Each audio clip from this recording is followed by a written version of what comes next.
Sorry for the disturbance. So what is the purpose of doing the financial planning? तो दो main objective होते हैं। सबसे पहले तो ये देखना कि जब भी आपको फंड की रिक्वायरमेंट है वो उस टाइम पे आपके पास इनफ फंड अवेलेबल है या नहीं, एंड साथ साथ यही देखना कि कई फर्म ज़्यादा से जो भी रिसोर्सेज रेज कर रही है वो अननेसेसरी रेज कर रही है या नहीं, यानी ऑप्टिमम यूज ऑफ रिसोर्सेज यानी ऑप्टिमम यूज ऑफ फंड आपका हो रहा है या नहीं।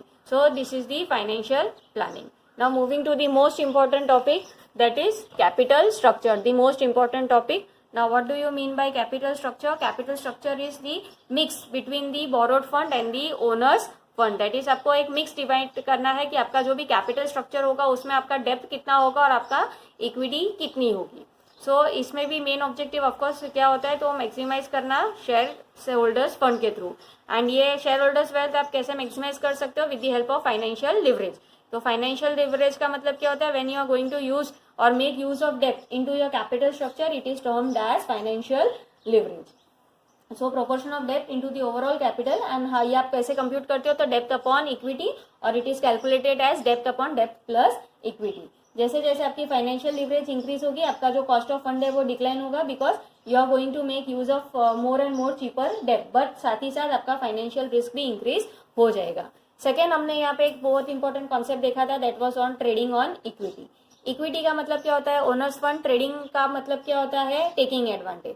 सो ट्रेडिंग ऑन इक्विटी का मतलब क्या है? Taking advantage of the owners fund, और in other words increase in trading on equity means increase in profit which is earned by the equity shareholder due to presence of fixed financial charges like interest. तो ये जो financial leverage है, ये आप अगर आपको जानना है कि what is the impact of financial leverage on profitability of business, then we can see with the help of EBIT EPS analysis. So for that we have seen one sum, how the sum is to be calculated. हमने देखा था कि total fund कितना raise करना है firm को, 30 lakh is the total amount of fund to be raise, जिसपे 10% is the interest rate, face value दी है 10 रुपीज, टैक्स रेट दिया है 30%, and earning before interest and tax यानी profit before interest and tax आपको दिया हुआ है 4 lakh. Now 3 options are been given. यहाँ पे सिचुएशन 1 में आप कोई भी डेप्थ यूज नहीं करते हो और सिर्फ इक्विटी यूज कर रहे हो पूरे के पूरे 30 लाख रेज करने के लिए। दूसरा सिचुएशन हमने देखा था कि ये 30 लाख आप कैसे रेज कर रहे हो, तो डेप्थ 10 लाख है and 20 lakh is your equity. And third situation is depth 20 है एंड इक्विटी 10 है। तो वी हैव कैलकुलेटेड EPS। अब EPS कैसे कैलकुलेट करना है, तो मैं सिर्फ आपको एक सिचुएशन के लिए EPS बता रही हूँ, how we have seen EPS calculation. So for second situation आपकी EBIT दिया था आपको, यानी प्रॉफिट आपको दिया था 4 lakh, profit before interest and tax. इसका मतलब ये जो भी प्रॉफिट है उसमें से आपको इंटरेस्ट और टैक्स को कट करना पड़ेगा। सो पहले माइनस इंटरेस्ट। अब इंटरेस्ट में यहाँ पे सेकंड सिचुएशन, इंटरेस्ट आप किसके ऊपर निकालोगे, तो बट ऑब्वियस है जिसके ऊपर बोरोड फंड, जो आपका बोरोड फंड होगा उसी के ऊपर आप इंटरेस्ट कैलकुलेट करोगे। सो यहाँ पे अपनी डेप्थ कितनी है, 10 lakh is the depth and 10% is the interest rate. तो 10 लाख का 10% will work out to be how much, 1 lakh. तो आपका EBT यानी अर्निंग बिफोर टैक्स कितना हो गया, 3 लाख। इसके बाद इसमें से आपको टैक्स डिडक्ट करना पड़ेगा। टैक्स रेट कितना दिया है, 30%, तो 3 लाख का 30% will work out to be 90,000, so 2,10,000। So ये आपका क्या आया, EAT। So now you have to calculate EPS। EPS का फॉर्मूला क्या है, अर्निंग या profit after tax divided by number of shares.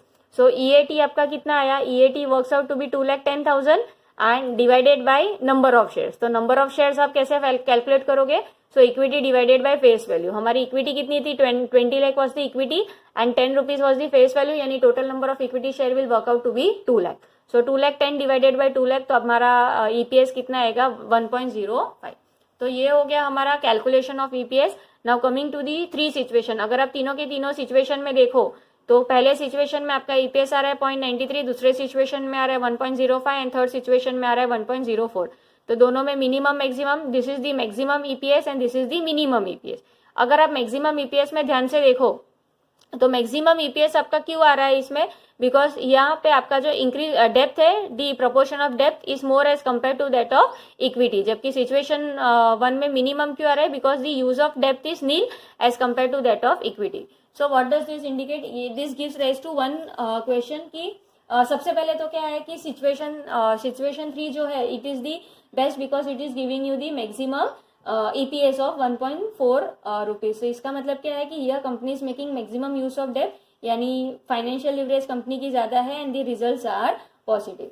But एक क्वेश्चन अराइज होता है कि क्या EPS हमेशा राइज करता है इंक्रीज इन डेप्थ, यानी अगर आप ज्यादा से ज्यादा डेप्थ यूज करते रहोगे कैपिटल स्ट्रक्चर में तो क्या इससे आपका EPS भी बढ़ेगा। सो यहाँ पे आंसर क्या है, no, that is EPS always doesn't rise.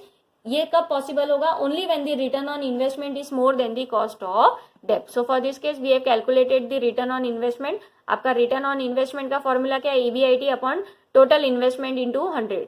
Your EBIT यानी आपका प्रॉफिट क्या था? 4 lakh was the profit. What was the total investment? Your total investment था 30 लाख रुपीज. तो जब आप इसको कैलकुलेट करोगे ये कितना आ रहा है आपका? ROI is 13.33. सो ROI आया 13.3. कॉस्ट ऑफ डेट मतलब क्या होगा? आपका cost of debt is 10% over here. So here ROI is greater than cost of debt. So here EPS will rise only when what will be your answer?